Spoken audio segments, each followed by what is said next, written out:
24, premier verset jusqu'au verset 4.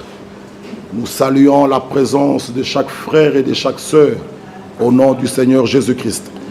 Déjà, Dieu est en train de faire des merveilles.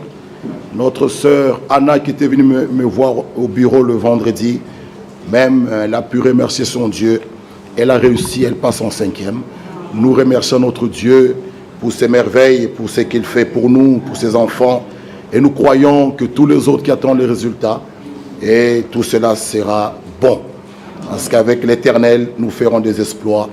Oh, il est notre Dieu, il est tout pour nous. Nous pouvons le remercier et lui dire merci. Nous pouvons lire le premier verset. Comme Jésus s'en allait aux sorties du temple, ses disciples s'approchèrent pour lui en faire remarquer les constructions. Mais il leur dit, voyez-vous tout cela? Je vous l'ai dit en vérité, il ne restera pas ici pierre sur pierre qui ne soit renversée. Il s'assit sur la montagne des Oliviers et les disciples vinrent en particulier lui poser cette question. Dis-nous, quand cela arrivera-t-il? Quel sera le signe de ton avènement et de la fin du monde? Jésus leur répondit, prenez garde que personne ne vous séduise. Amen. Nous pouvons nous asseoir. Si quelqu'un a chaud, il y a les bouteilles d'eau au frigo. Vous pouvez aller vous servir. Ici, nous pouvons voir que 3 questions ont été posées à notre Seigneur Jésus-Christ. La première, c'est en rapport avec la destruction du temple. La deuxième question, nous voyons qu'on lui pose la question sur le signe de son avènement ou le signe de son retour. Et la troisième question, c'est en rapport avec la fin du monde. Comme nous l'avons dit, ici, nous ne sommes pas là pour parler de la fin du monde. Nous prêchons cette promesse merveilleuse que nous tous nous attendons, c'est le retour de notre Seigneur et Sauveur Jésus-Christ. Ceci nous concerne tous. Et nous disons, mon frère et ma sœur, le temps est proche, le temps est là. Jésus-Christ revient bientôt. On vient de nous parler, nous venons d'entendre une parole merveilleuse. Dieu, par sa volonté, a voulu avoir des fils et des filles engendrés par lui-même. Adam était un fils de Dieu créé. Alléluia. Il était créé, Adam. Vous pouvez le lire dans le livre de la Genèse.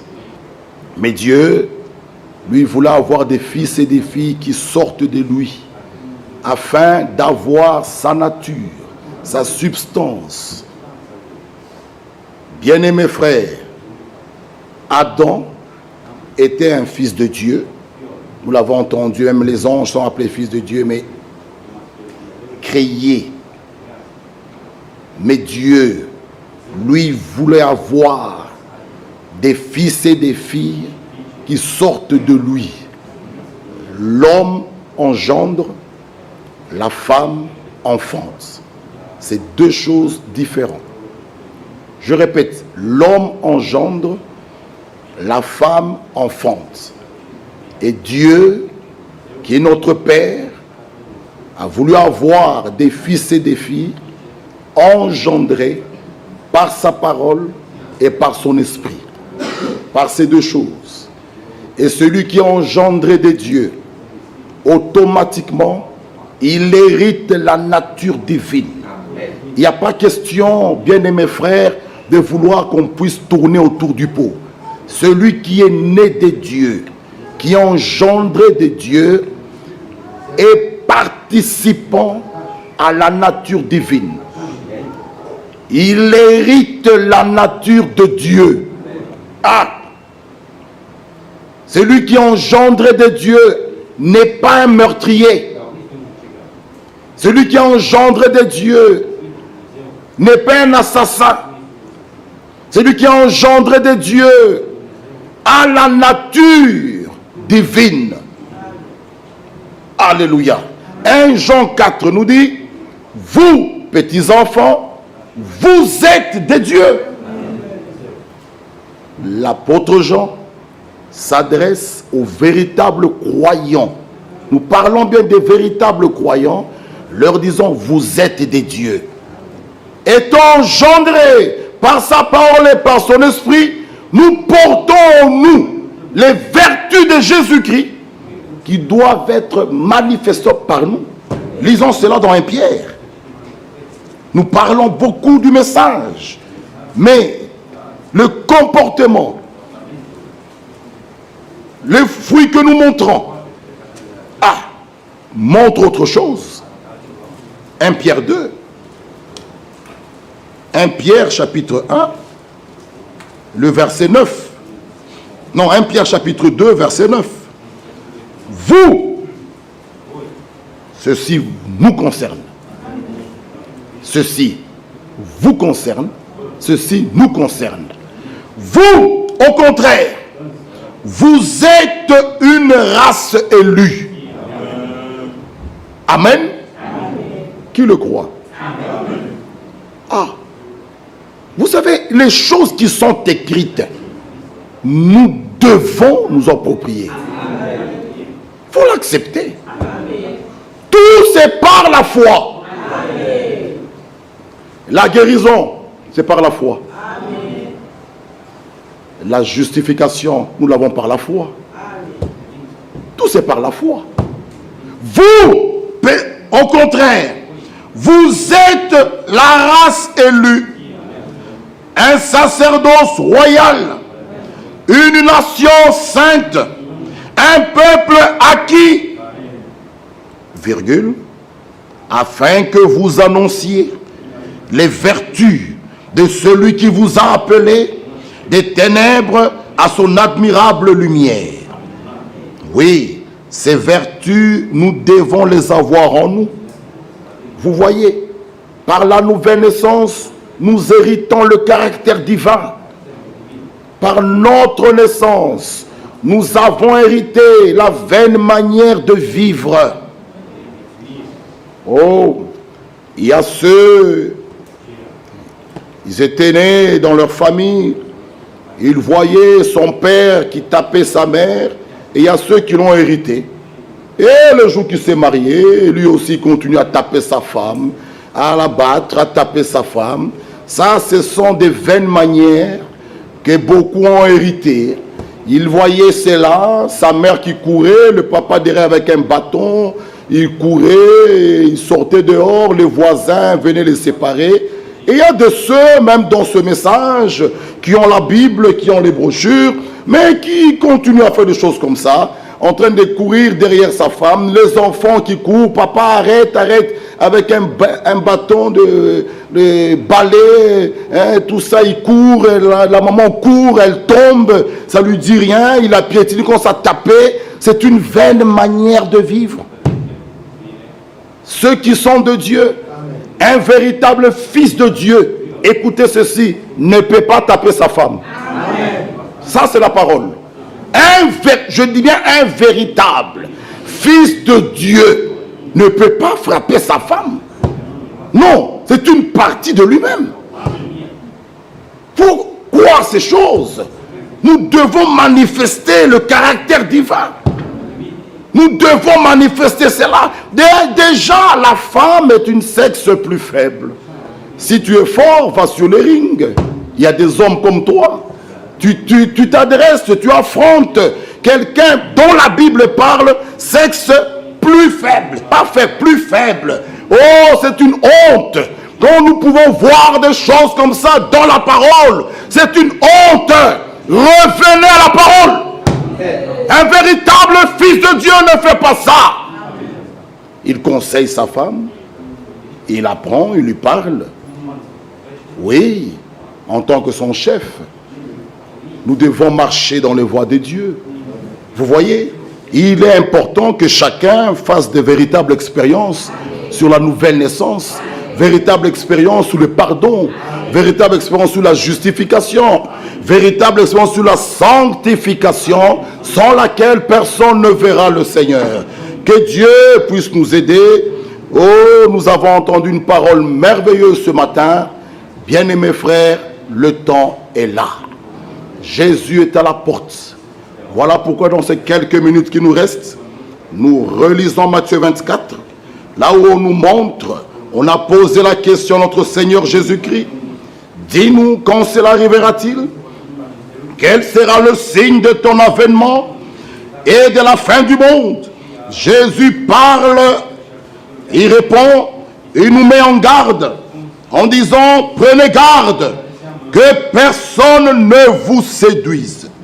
L'exhortation, éprouvez les esprits, est maintenant plus que jamais le commandement de l'heure, de temps. Je répète, l'exhortation d'1 Jean 4, qui nous dit éprouvez les esprits, est plus que jamais le commandement de l'heure. Pourquoi? Parce que les esprits séducteurs sont tellement proches à l'action réelle de Dieu.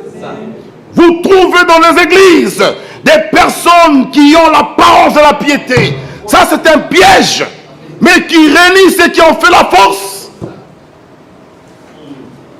Alléluia. Je répète, mes frères bien-aimés, je l'ai même écrit là. L'exhortation, lisons cela, 1 Jean 4. Que Dieu te bénisse, ma soeur. Le temps est là où chacun de nous doit bien ouvrir ses yeux.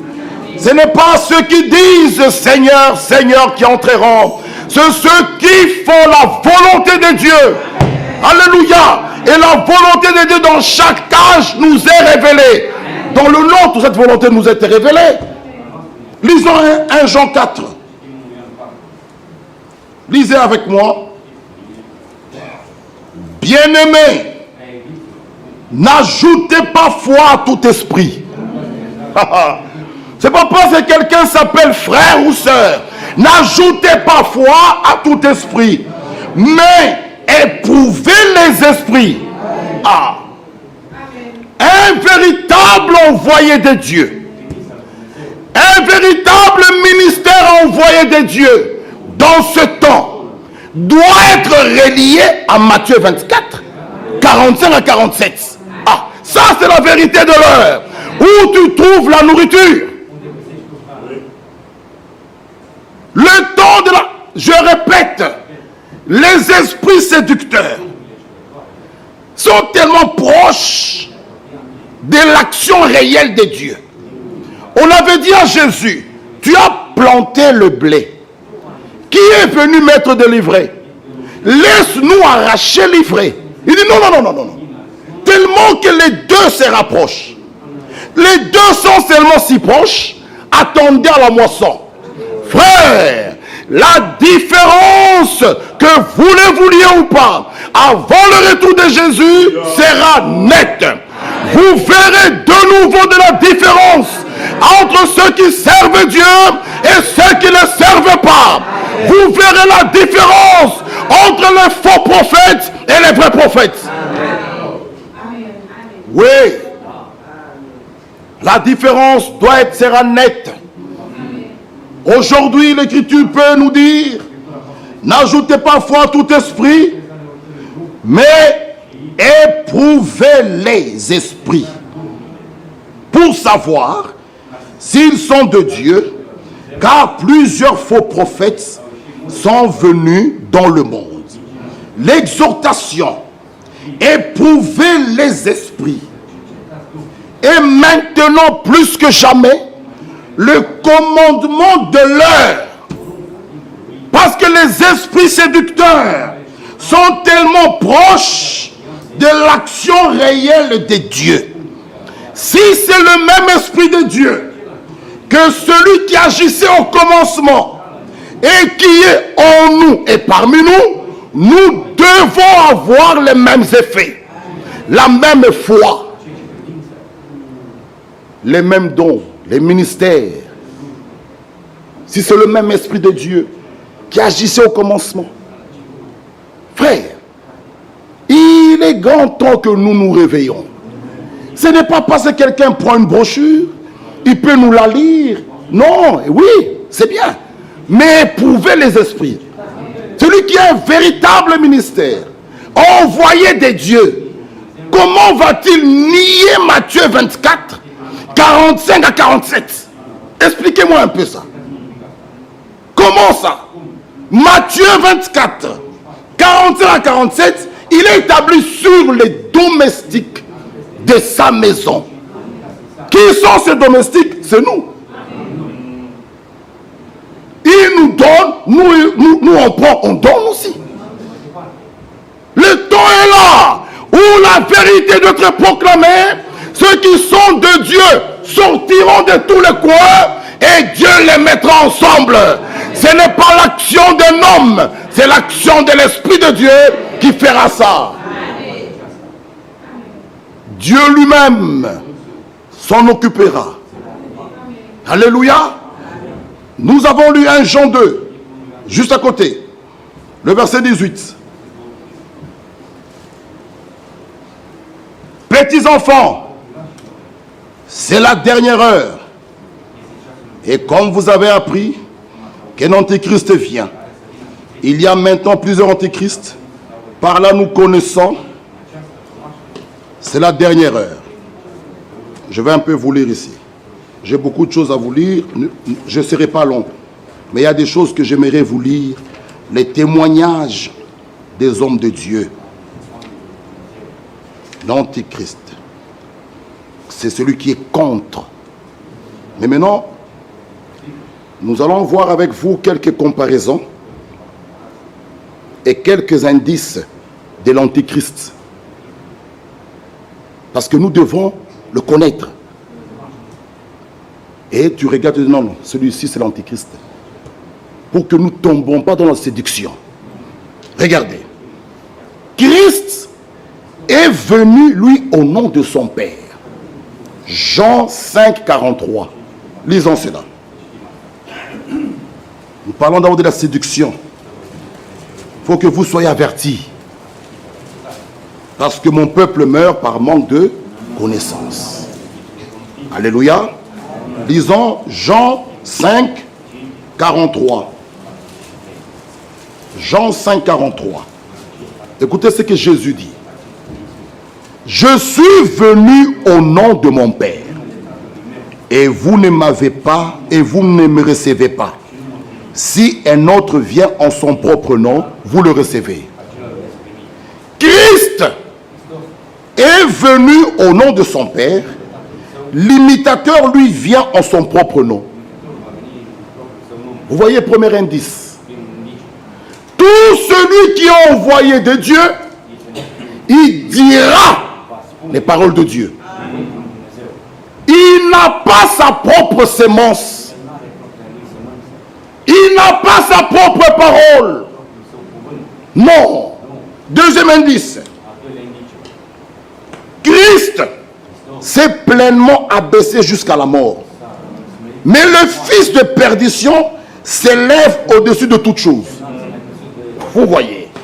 Si quelqu'un a réellement l'esprit de Christ en lui, la connaissance qu'il a, qui vient de Dieu, le rend humble. Amen. Alléluia. Amen. Celui qui a la connaissance qui vient de Dieu, cette connaissance que nous avons reçue par révélation, cette connaissance nous rend humble. Mais celui qui pense que ce n'est pas son intelligence, qu'il a reçu les choses, il devient orgueilleux. Il s'élève. Un autre indice. Christ fut méprisé et délaissé des hommes. Ésaïe 53. L'antichrist se laisse célébrer par les hommes et reçoit leur hommage. Apocalypse 13, 8.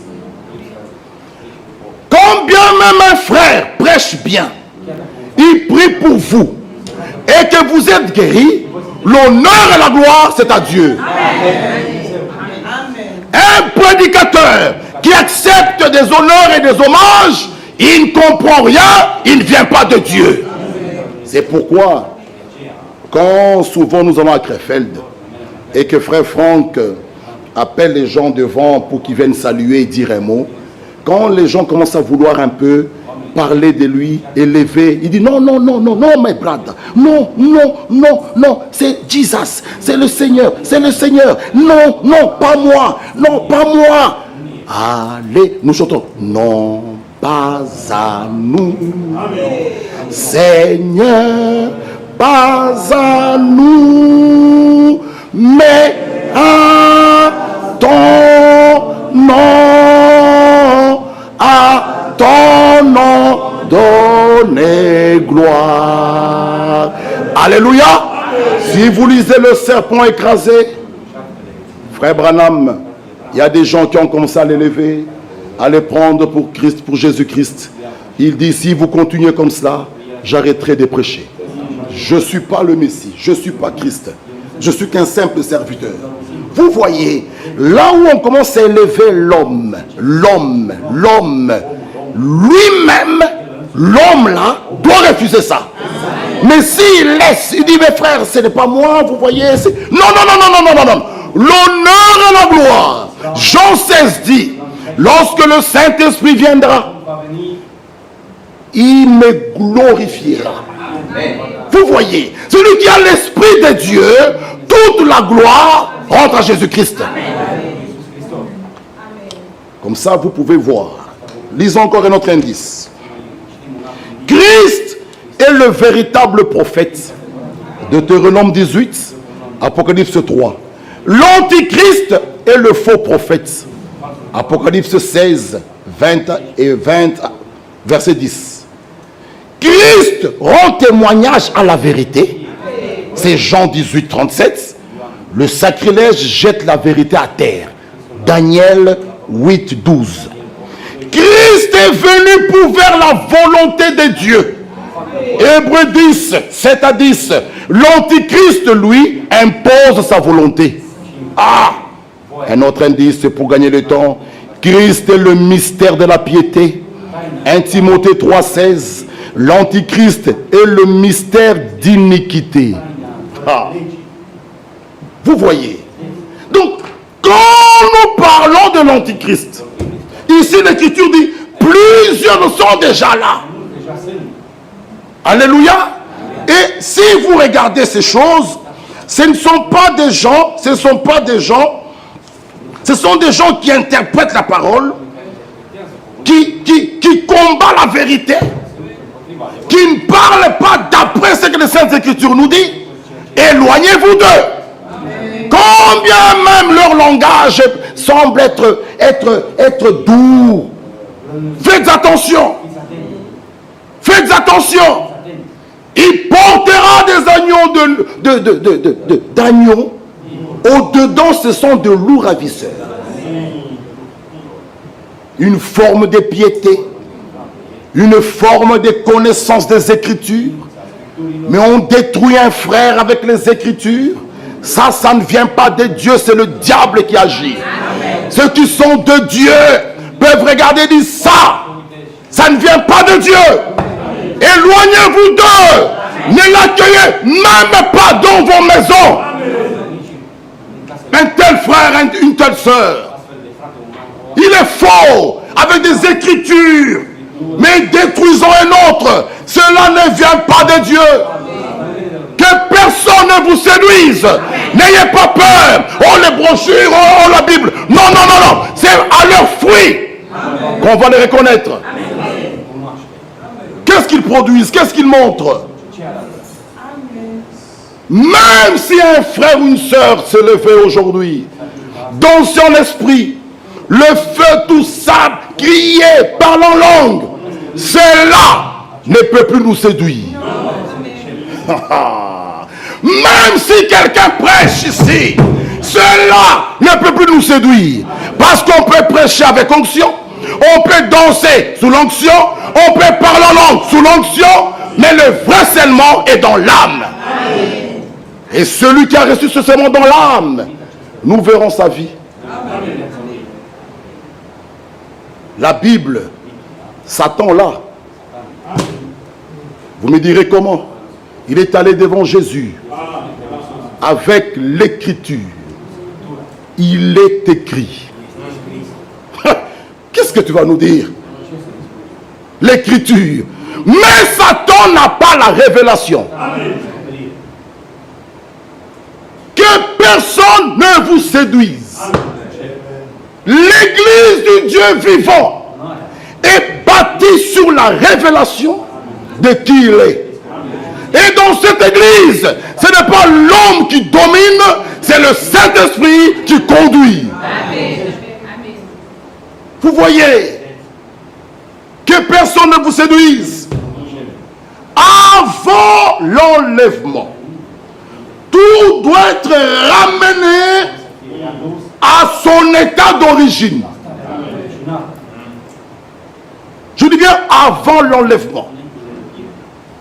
Tout doit être ramené à son état d'origine. Nous pouvons dire, comme au commencement, dans l'église, tout doit être ramené à son état d'origine. Dans les couples, dans les familles, dans notre vie personnelle, dans notre vie spirituelle, tout doit être ramené à son état d'origine, avant l'enlèvement. Mais maintenant, c'est le temps d'être vigilant. Frère, on s'appelle frère, c'est par la foi. Mais il y a des faux frères. Assis là. Dans chaque groupe, c'est triste à le dire, mais il y a les trois sortes de croyants. Si Satan, même du temps de Jésus, était là à côté de Jésus, dans la personne de Judas, il va avoir peur de nous. Judas était là, Jésus était là. Abel était là, Caïn était là. Moïse était là, Balaam était là. Qui d'autre? Jacob était là, Ésaü était là. Ici, Abel est là. Regarde à côté, Caïn est là. Caïn est aussi allé au temple. Il a construit son autel. Vous voyez, frère, que personne ne vous séduise. L'heure est là où les véritables adorateurs adoreront le Père en esprit et en vérité. C'est l'heure. Réveillez-vous. Ne vous laissez plus séduire. L'heure est là où les véritables adorateurs adoreront le Père en esprit et en vérité. Ils adorent le Père par révélation. Ce n'est plus par la lettre des faux frères. Il y a des faux frères. Fouillez. Nous allons tellement presser celui qui est faux, où il doit se convertir, où la porte est grande. Nous n'en voulons plus. Dieu n'a pas besoin de quantité. Lui, c'est la qualité, la beauté du cœur, des cœurs régénérés. Alléluia, des cœurs renouvelés, des cœurs purs. Heureux ceux qui ont le cœur pur, car ils verront Dieu. Nous ne voulons plus de malfaiteurs, des gens qui ont de vie double. Ici on est saints, à la cité on fait autre chose. Frères, ceux qui sont de Dieu, quand la trompette de l'évangile sonne, comme dans Lévitique 25, ils se laissent corriger, ils se laissent exhorter, ils reviennent à la parole. C'est cela que Dieu cherche. De véritables adorateurs. Pas des personnes comme les 10 espions. Vous savez quoi? Canaan est une réalité. Mais, vous savez quoi? Le message est vrai. Mais, nous ne voulons pas ces gens-là. Le petit mais là, qui décourage. Mais, nous ne voulons pas. Nous voulons des personnes qui peuvent nous dire, comme l'homme de Dieu, frère Franck, qui nous encourage, que nous traverserons des épreuves, nous serons malades, nous aurons des problèmes, mais nous allons vaincre. Alléluia. Ce sont ces gens-là que nous cherchons. Des gens qui encouragent. Allons-y. Arrivez, nous allons arriver. Pourquoi? Il a promis. Et quand il a promis, il est fidèle pour l'accomplir. Ce sont ces gens-là que nous voulons marcher avec. Frère, il peut y avoir des hauts et des bas. Mais courage. Courage. J'ai beaucoup aimé l'exemple de notre frère Bertin. Lorsqu'il nous parlait des Américains dans leur tête. En eux. Un prisonnier.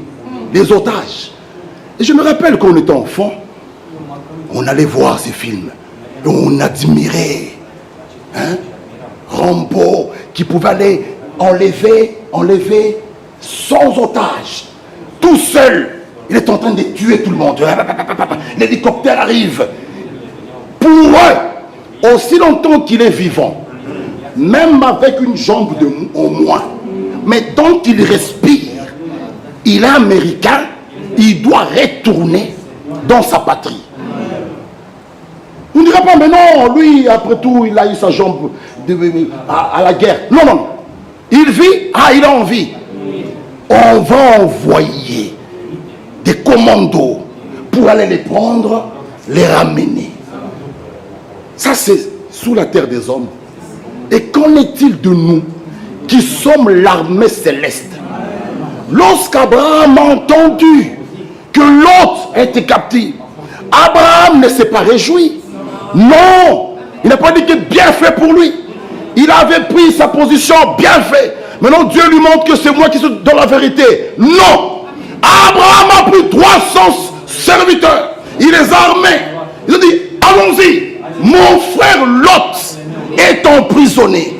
Frère, quand un frère est dans un problème, nous devons avoir les mêmes sentiments. Retournons au commencement. Ils étaient tellement dans l'amour, ils mettaient même toutes choses en commun. Avant l'enlèvement, gloire soit rendue à Dieu. C'est que le gelé qu'a dévoré l'asile, les âmes, il a promis. Et merci Seigneur, parce que tu le feras. Le véritable amour, la véritable puissance, la restauration, nous allons revenir. Alléluia. Et ça sera le départ.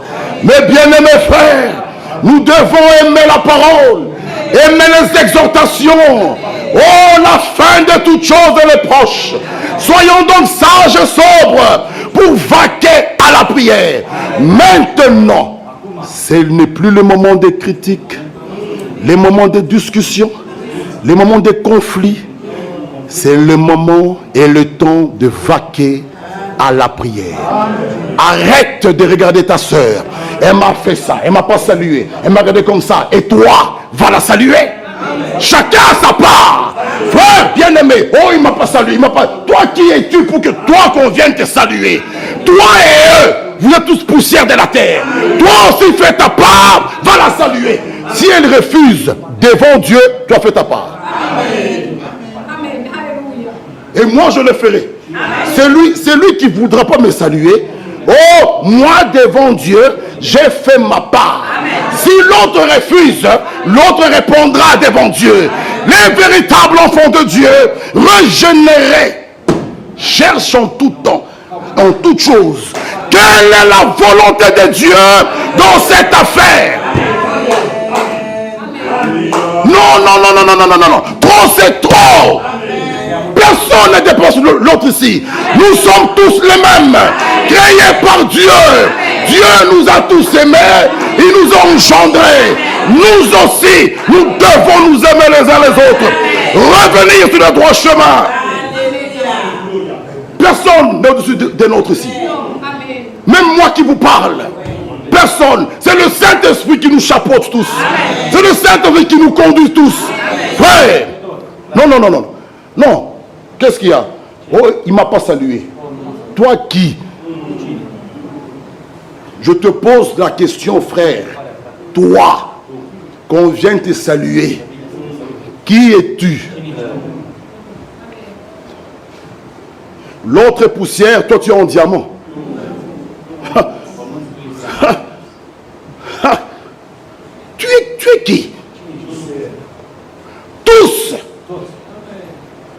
Il n'y a que Jésus-Christ qui pouvait se tenir devant une salle comme celle-ci et lancer un défi. Je vous laisse 5 minutes. Qui m'accusera du péché? Il revient et dit, il n'y a pas de réponse. Lui seul. Lui seul. C'est pourquoi toute la gloire, c'est à lui. Vous voyez, lui seul Jésus, qui me convaincra, qui m'accusera? J'ai pris l'argent de qui? J'ai droit à qui? J'ai pris la femme à qui? J'ai fait du mal à qui? Lorsqu'ils avaient faim, n'a-t-il pas multiplié le pain? À Cana, il n'y avait plus de vin. N'a-t-il pas dit remplissez d'eau ces vases? L'enfant qui était né aveugle, ne l'a-t-il pas redonné la vue? Quel mal Jésus avait-il fait sur la terre, dès sa naissance jusqu'à sa crucifixion? Quel mal avait-il fait? Il arrive même à la croix, il cria Père, pardonne-leur.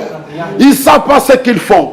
Quel mal avait-il fait? Mets tout cela sous mon compte. Jésus a crié tout, frère, à la croix. À la croix, quand Jésus était là, c'était la dernière bataille. Satan a rassemblé toute son armée. Ils ont pris Jésus. Ils ont pris les Abraham, les Moïse, les David, les Daniel, tous ces hommes-là. Devant la mort, personne ne pouvait ouvrir sa bouche. Mais il nous fallait un qui vienne pour nous donner cette espérance. Frère, la preuve de la résurrection de Jésus, c'est notre garantie. Les morts en Christ ressusciteront. Jésus arrive à Golgotha. On le met là. J'ai soif. Lui qui a créé toutes choses. On lui priva de l'eau. Lui, le roi des rois, on lui donne une couronne d'épines. Quel mal avait-il fait? Et on ne s'arrête pas là. On le déshabille. Quel mal avait-il fait? Jésus se retrouve nu à la croix. Le soleil dit non. Je vais éclairer sur qui? Les rochers commencent à trembler. Laissez plus que s'ouvrir. Mais il ne pouvait pas sortir. Lui doit être le premier en tout. C'est pourquoi il fallait qu'il meure, qu'il soit enseveli, qu'il ressuscite.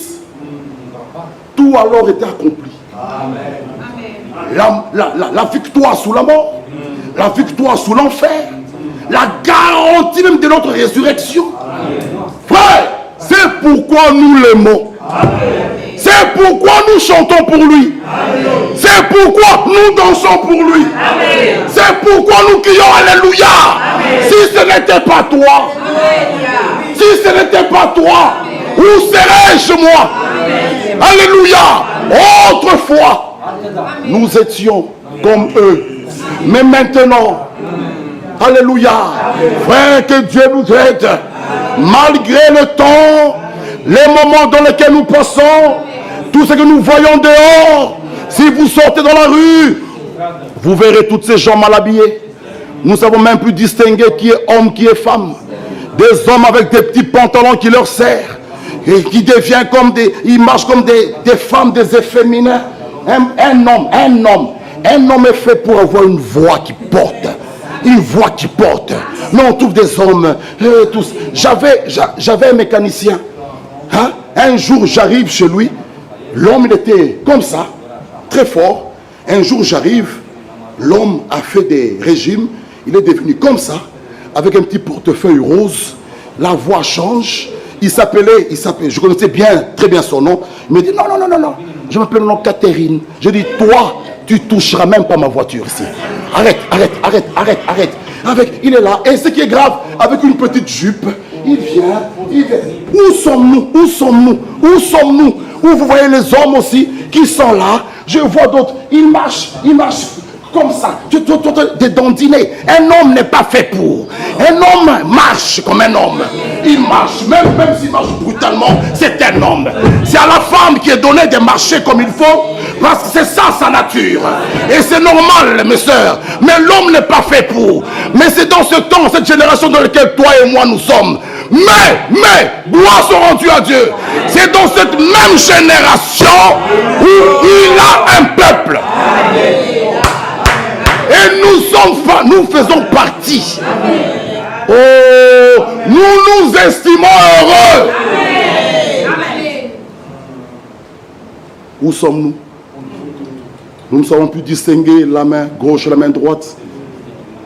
Un homme. Ah, mon Dieu. Où sommes-nous? On est là. Un homme qui marche comme ça. C'est quoi ça? Des pantalons qui serrent. Un petit pantalon. Des petits t-shirts. Qui a comme... On s'est dit, mais... Quand on regarde, on se dit, mais... Parfois, je suis avec la sœur Bouillon, on discute de la voiture. C'est un homme, je dis c'est une femme. Elle dit c'est un homme, je dis c'est une femme. Jusqu'à ce que je vais aller vers la voiture, je freine, on la regarde, je dis tu vois. Elle dit ah, c'est quoi? Un homme avec une poitrine comme des seins, un homme, il est là. Il dit mais où sommes-nous? C'est dans quelle génération sommes-nous? Où sommes-nous? Peuple de Dieu. Réveillons-nous. Écoutez, la soif. Je vais lire dans cette brochure. Hier, cette brochure me fait rappeler, hier, nous étions chez frère Costi, nous avons mangé une biche. Et cette prédication, frère Branham commence avec le psaume 42, comme une biche soupire après les courants d'eau. Mon âme a soif du Dieu vivant. La biche, dès qu'on la frappe une flèche, elle a besoin que de l'eau pour rester en vie. Dès qu'elle trouve l'eau, elle boit l'eau, elle reste en vie. Un croyant, il peut tomber, mais donne-lui seulement la parole. L'eau de la parole. Dès qu'il trouve la parole, il reste en vie. Alléluia! Écoutez maintenant ce que frère Branham nous dit ici. Je vais terminer. Il nous dit ceci. Nous voyons que de nos jours, beaucoup de femmes, ici on parle des femmes, je ne parle pas de nos sœurs, soyons spirituels. Alléluia. Amen. Que Dieu vous bénisse. Beaucoup de femmes ont soif de beauté. Maintenant, pour une femme, c'est une chose naturelle que d'avoir soif d'être jolie. Suivez bien. Parce qu'on va lire même pour les ongles, pour les faux cheveux. J'ai les références. Dans la brochure, les noms blasphématoires. Il nous parle là. Suivant, écoutez-moi. Parce que du temps de Noé, 3 choses étaient d'actualité. Dans Genèse 6, l'accroissement démographique, la beauté de la femme, qui était l'actualité, le sujet principal. Oh, tu as vu Catherine là? Oh là là, tu as vu? Oh là là. Et l'amour libre. Les gens ne voulaient plus se marier.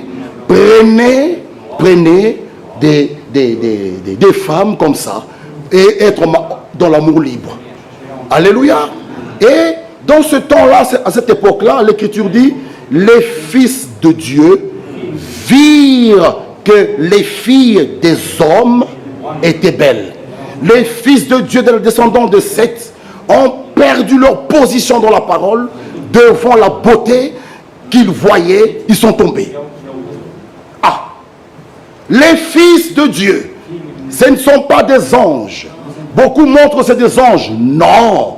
À la résurrection, il n'y aura pas de mariage là-bas. Oh, on va là encore là-bas concevoir. Non, oubliez ça. Oh, tu auras 70 vierges là-bas au ciel, au paradis. Pour en faire quoi? 70. Tu feras quoi avec ça? 70 vierges. Là-bas au ciel. Là-bas. Nous allons le contempler. Toi, tu auras le temps avec tes 70 vierges. Tu n'as rien compris. Là-bas, nous allons le contempler. Alléluia. Cette doctrine-là, c'est faux. C'est la séduction. Écoutez. Nous voyons que de nos jours, beaucoup de femmes ont soif de beauté. Maintenant, pour une femme, c'est une chose naturelle que d'avoir soif d'être jolie. C'est l'instinct que Dieu lui a donné. C'est la beauté que Dieu lui a donnée pour son compagnon. Arrêtez-nous un peu là. Ton mari te dit, ça c'est pas bon. Non, moi j'aime comme ça. Mais tu le fais pour qui? Sœur, femme mariée, pour qui tu le fais? Voilà, il y a parfois des troubles inutiles dans les maisons. C'est lui, ton homme, il veut te voir comme ça. Il dit, oh, ma femme, elle est là. Tu dis, non, non, non, moi j'aime comme ça. Tu le fais pour qui? Continuons. Tu as ta réponse. Maintenant, nous voyons que les femmes veulent être de cette façon. Pourquoi c'est là? C'est juste parce que quelque chose de Dieu leur a été donné. Il n'y a rien de mal pour une femme d'être jolie. Elle devrait l'être. Sœur, dites Amen. C'est l'écriture, c'est le prophète qui parle. Mais maintenant, nous allons voir de quelle façon il faut être jolie. Des matongés pour de Namur, on va lire ici. On va lire. Lisons. Je vais continuer. Vous le savez, ce sont les seules créatures femelles qui sont plus jolies que leur mâle. Oui, c'est correct. C'est dans la race humaine. Tous les autres animaux, la vache, en comparaison du taureau, la biche, oh, et le cerf, la poule et le coq. Vous verrez, le coq est beau. Ça, c'était du côté des animaux. Vous trouvez le lion, il est très beau, le lion là. Vous voyez la lionne, mais elle ressemble à quoi ça? Vous voyez le coq, il est beau. Mais dans la race humaine, non. C'est allé de l'autre côté. Pourquoi? Continuons à lire. L'oiseau femelle, tout ça. Vous trouverez toujours que le mâle est grand et beau. Mais dans la race humaine, là où la perfection est venue, c'est le contraire. La femme est plus jolie et elle est avide d'être belle. Maintenant écoutez, pas comme quelques-unes de ces créatures bizarres que nous voyons dans les rues d'aujourd'hui. Non, non, pas ce type de beauté. Non, ce sont les choses les plus horribles que je n'ai jamais vues de ma vie. Certainement, celle-là, c'est la perfection, la perversion, pervertissant la véritable soif. Maintenant, la véritable soif qu'une femme devrait avoir devrait être selon 1 Timothée 2,9. Pas selon Matongé pour de Namur, selon 1 Timothée 2,9. De même aussi que les femmes séparent d'un costume descend avec pudeur et modestie, qu'elles aient le même esprit que Christ. C'est de cette soif que la femme devrait avoir. Maintenant, si vous voulez être jolie, c'est de cette façon que vous serez jolie. Vous voyez, avoir un esprit comme Christ et être paré d'un costume décent. Oh mes amis, quand on voit ces gens dans les rues aujourd'hui, vous ne pouvez pas voir la différence entre un homme et une femme. C'est la plus horrible chose à voir. Je n'ai jamais vu de pareilles perversions que celles des êtres humains. Cela va au-delà de l'humain. Des yeux maquillés comme cela. Vous savez, leur drôle d'yeux en forme de lézard et avec leur drôle d'habits. Et pourquoi cela? Tout cela n'a aucune forme et ne ressemble même pas à des êtres humains. Quelques-uns des garçons avec leurs cheveux gominés, avec des bigoudis. Des garçons avec des bigoudis de leurs sœurs sur le devant. Ici, savez-vous pourquoi? C'est une complète perversion. C'est vrai, c'est Satan, le pervertisseur. Lorsque Dieu a créé toutes choses dans le jardin d'Éden, tout était beau. Alors Satan est venu et a tout perverti. Vous voyez? Mais, bien-aimés frères et sœurs, je vais terminer en vous lisant ceci. Écoutez bien.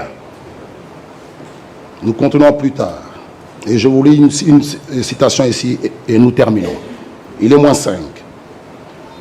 Et de tout temps, j'ai toujours, ça c'est dans les noms blasphématoires, paragraphe 86.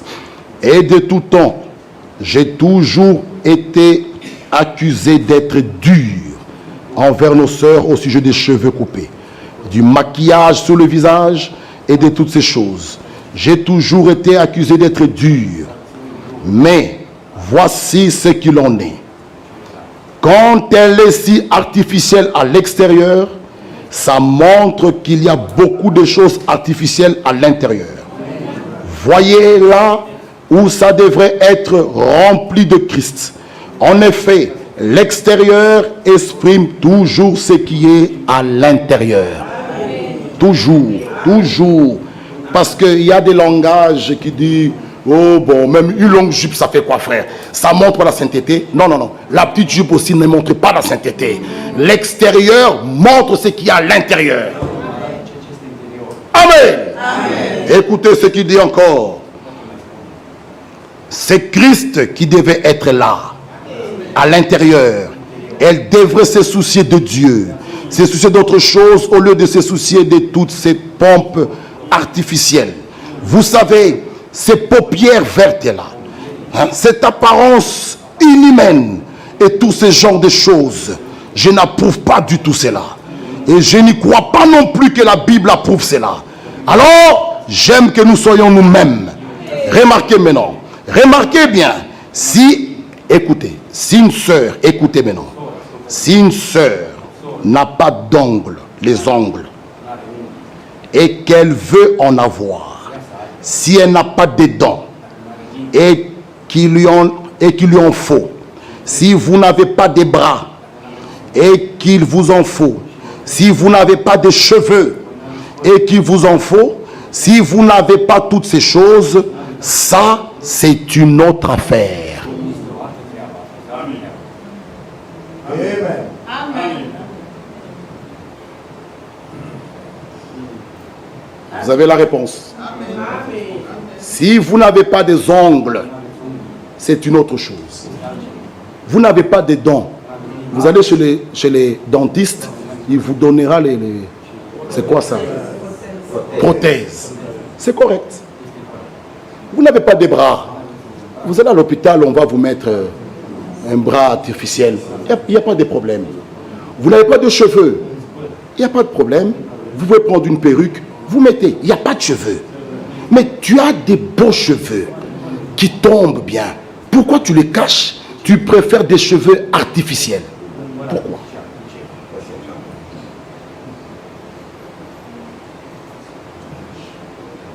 Répondez-moi. Si tu n'as pas, c'est autre chose. Frère Branham lui-même avait un petit truc. Quand il allait là au loin, là, il faisait très froid. Il avait froid sous la tête. Vous savez, il dit ça, c'est une autre affaire. Je n'ai pas de dents, je n'ai pas de cheveux, je n'ai pas de bras, je n'ai pas des ongles, mes ongles pas. Oui, on peut prendre les faux ongles là, je n'ai pas. Mais tu as des ongles. Tu les as, Dieu te les a donnés.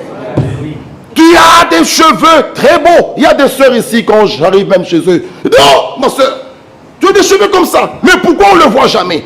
On s'accroche à des faussetés là. Ces faussetés qu'on met, ça tombe, tout ça. Ça, c'est artificiel. Et là-dedans, il n'y a pas la vie. Tout ce que Dieu a créé contient la vie. Vous coupez les ongles, ça va pousser. On coupe les cheveux, ça pousse. Oui, il y a la vie. Mais vos choses artificielles, où vous vous en tenez là, pourquoi? Vous voyez que c'est la perversion. Pourquoi vous cachez vos cheveux? Pourquoi vous nous amenez des faux cheveux?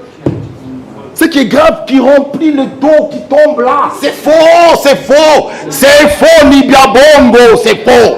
Tu n'as pas de longs cheveux comme ça, comme une brésilienne qui tombe, qui prie. Non, non, c'est faux. Nibia Bongo, c'est faux, c'est faux. C'est quoi? Où sommes-nous? Où sommes-nous? C'est ça le message. Non. Ça, c'est ça le message biblique du temps de la fin. C'est ça le message. Non. Non. Ça, c'est pas le message. Qu'est-ce que nous voulons faire?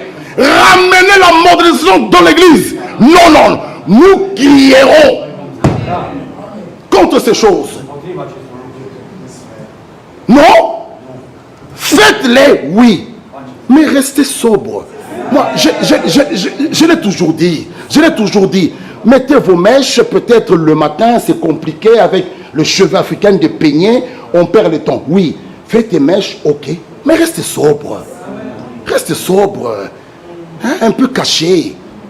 Pas des choses qui plongent jusqu'où, je ne sais pas, on part où. Et on vient à l'église, on chante à la chorale, on est là, on crie, on danse, on chante Alléluia. Non, non, non, non, non. Non. Non, ça c'est la perversion. Et les frères, les fils de Dieu, quand ils voient comme ça, ils tombent, ils disent moi, ouh, cette soeur, ils bavent même, cette soeur, une païenne. Pour saboter, parce qu'elle elle marche, tu restes comme ça. Ouh, ouh. Si c'est pas elle, je vais mourir. Mourir pour une païenne, mourir. Moi, mourir pour une païenne, mourir. Oh! Mourir. Tu es qu'un Ésaü. Tu as vendu ton droit d'aînesse. Oh! Aller mourir pour une païenne, mourir, mitakouf, mourir. La vie est tellement belle, là on sert le Seigneur, que j'aille mourir. Et elle va rester, moi je meurs remonter pour une païenne. Je n'ai même plus d'appétit. Oh! Pour une fille. Donnez-moi la semoule, je vais bien manger. Oh! Où sommes-nous? Frère, vous laissez les filles de Dieu. Oh! Regarde. Non. Terminons. Amen. Que Dieu nous aide. Que Dieu ait pitié de nous. Que Dieu ait pitié de nous. Écoutez Proverbe 6. Écoutons. Descendez déjà ces tableaux-là. Merci beaucoup. Écoutons Proverbe 6. Proverbe, hein? Et je vais terminer. Ici, il dit, c'est une autre affaire. Il dit, maintenant écoutez la suite. Mais quand vous arrachez vos bonnes dons naturelles, écoutez maintenant, si tu ne les as pas, ce n'est pas un problème. Mais tu les as. Tu vas faire arracher tes dons naturels parce qu'elles ne sont pas aussi brillantes qu'elles devraient l'être. Alors vous avez mal agi. Si vous avez des cheveux roux et vous en voulez des noirs et qu'à cause de ça, vous allez les teinter en noir, vous avez mal agi. Oui, c'est ce que moi je pense. Mais le plus important, il n'y a pas d'écriture pour ça. Par contre, pour ceux qui ont découpé vos cheveux, il y a des écritures. Oui, il y en a plein à ce sujet. Alors nous voulons être sûrs que ça, c'est bien clair. Voilà. Maintenant écoutez Proverbe 6. Proverbe 6. Alléluia. Amen. Vous aimez la parole, hein? C'est bien, on n'attaque personne. Mais nous vous aimons. Amen. Nous aimons tous. Amen. Parce que le but final, c'est tous ensemble, nous partons. Amen. Amen. Amen. Ah. Le verset 16. Il y a 6 choses que hait l'Éternel, et même 7 qu'il en est en horreur.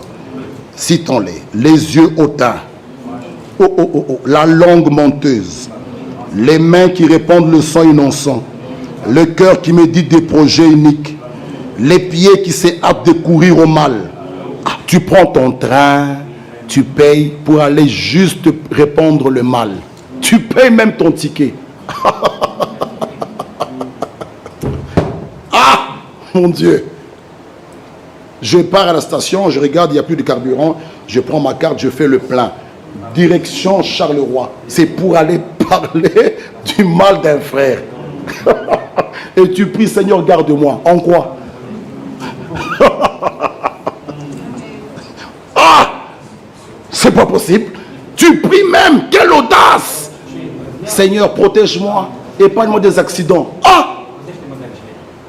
Des accidents. Tu vas commettre adultère. Des accidents. Dieu et son ange campera autour de toi. Un camion vient. Non, non, non, non, non. Il faut le garder. Il va faire l'adultère. Gardons-le. L'ange de Dieu. Mais vous jouez. Ne priez même pas. Vous savez, quand quelqu'un dans sa ligne de devoir, même si je ne prie pas, le fait que j'accomplis la volonté de Dieu, Dieu me garde.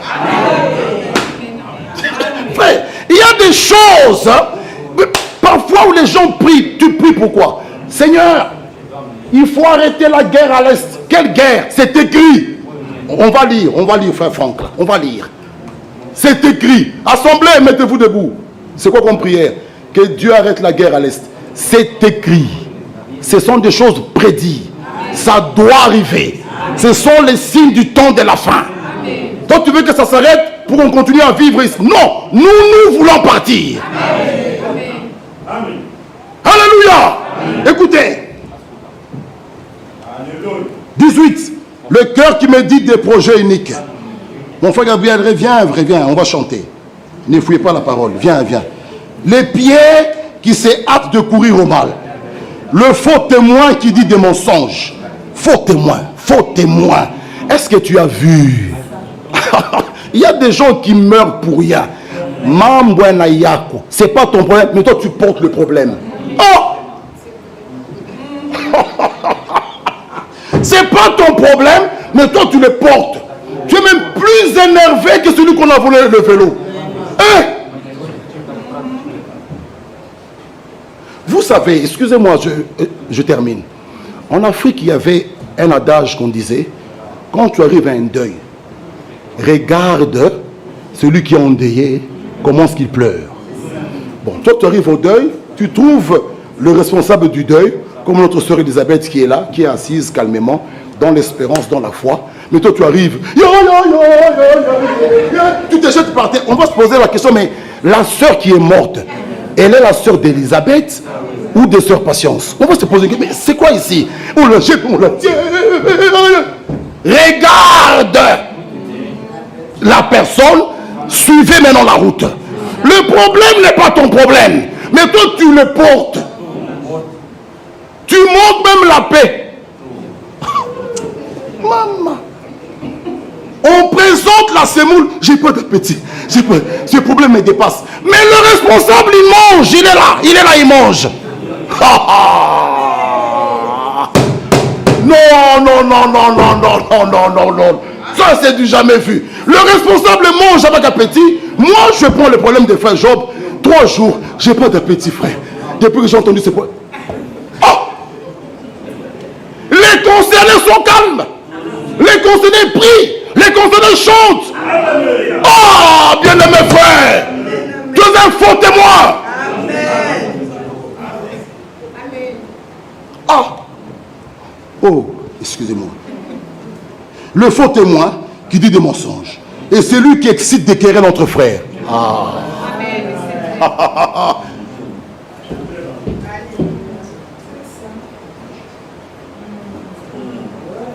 Je rentre. Les deux restent. Donc on vient à l'église. Faire quoi? Qu'est-ce que tu fais ici? Tu mets les querelles entre frères David et frère Jean, et toi tu viens. Oh!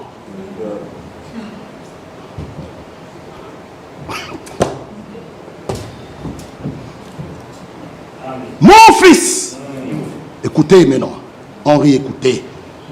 Garde les préceptes de ton père. Alléluia. Ne rejette pas l'enseignement de ta mère. Lis-les constamment sur ton cœur. Attache-les à ton cou. Ils te dirigeront dans ta marche. Ils te garderont sur ta couche. Ils te parleront à ton réveil. Alléluia. Ils te parleront à ton réveil. Écoute. Amen. Écoute ce que mon maman dit. Écoute. Ils te parleront. Amen. Lisons. Alléluia. Car le précepte est une lampe et l'enseignement est une lumière. Et les avertissements de la correction sont le chemin de la vie. Alléluia. Écoutez maintenant. Ils te préserveront de la femme corrompue. Alléluia. Ils te préserveront. Oh. Sion. Ils te préserveront de la femme corrompue, de la longue douceur de l'étrangère. Oh.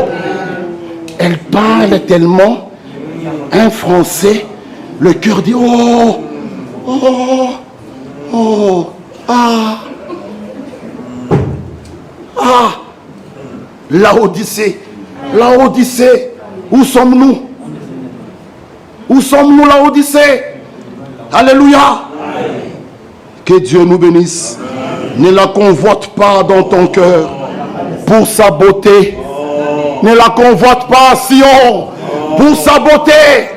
Oh, et ne te laisse pas séduire par ces paupières-là qui tapent là, les fausses paupières-là. Hein? Qu'elle est allée mettre. Et quand elle tape comme ça, les yeux sont bien ouverts. Oh, elle est comme un ange. Elle n'est pas un ange. Non. Laodicée. Mais c'est dans cet âge où il y a des fils. Amen. Des filles. Amen. Des témoins. Amen. Et nous en fait partie. Laodicée, là où il y a des divorces, là où il y a des troubles, là où il y a l'amour libre, mais dans Laodicée, il y a ceux qui se marient. Laodicée, là où il n'y a plus de filles vierges, mais Laodicée, il y a des vierges. Amen. Alléluia. Laodicée, là où il y a des troubles, mais dans nos maisons, il y a la paix. Alléluia. Laodicée, là où il y a des maris infidèles, mais Laodicée, il y a des maris fidèles. Laodicée, là où il y a des femmes insoumises, mais Laodicée, il y a des filles insoumises. Alléluia. Laodicée, là où il y a des enfants rebelles aux parents, Laodicée, il y a des enfants obéissants. Alléluia. Et c'est nous. Amen. Que Dieu nous bénisse. Alléluia. Mettons-nous debout. Alléluia. Si je n'arrête pas, que Dieu nous bénisse. Amen. Étant debout, comme ça on termine. Maintenant, avec un signe principal. J'aimerais que vous les lire, hein? Et nous allons prier. Et tu vas nous entonner, voyez comment, combien de temps, Joshua, tu penses qu'il reste combien de temps? 100 ans, 1000 ans? Écoute l'instruction. Même à ton réveil, tu parleras. Écoutez, frère Franck, décembre 2020, en avril 2020, c'est là où il nous a écrit adieu au voyage missionnaire. Covid, janvier, mars, avril 2020, je l'avais ici, il nous écrit adieu au voyage missionnaire. Mais dans décembre 2020, à la fin de l'année, il nous écrit ceci. Aujourd'hui, cette écriture est accomplie. Nous vivons dans la toute dernière période avant le retour de Jésus-Christ. De nos propres yeux, nous entendons. De nos propres oreilles, nous entendons. De nos propres yeux, nous voyons comment s'accomplit textuellement la prophétie biblique dans notre temps. Qu'il s'agisse du retour du peuple d'Israël, des guerres et des troubles, des tremblements de guerre, des tremblements de terre, des famines ou des épidémies, toutes ces choses ont été prédites par notre Seigneur. Luc 21. Nous vivons le réchauffement planétaire, le dérèglement climatique, les catastrophes naturelles en tout genre, à cause du nouveau virus qui est devenu réputé sous le nom de Corona, qui s'est propagé dans le monde entier. Tout a changé et plus rien ne sera comme avant. Le signal principal relié à la fin des temps et le retour du peuple d'Israël dans le pays de la promesse.